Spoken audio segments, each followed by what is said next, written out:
Horses out, Valiente gets away immediately. Danari inside, Be My Lover. Then comes Royal Jeddah, Easter Hope moving up, Fabiola. Winning Habit, Conquista Royalis racing in 7th. Boogie Shoes against Supra, Interceptor and Accuracy.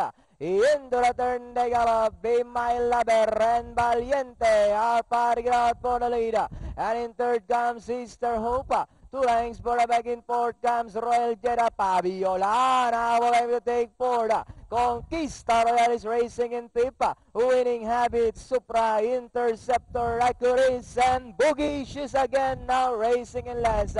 Easter Hope by about 3/4 of a length. Danori inside is Valiente, Be My Lover, Fabiola, Conquista Royal.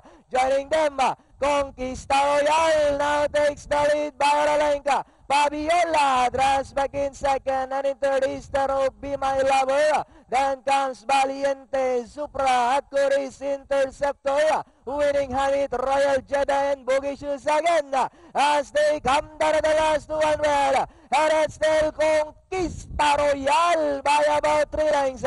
Fabiola in 2nd, moving up, Be My Lover, Accuracy.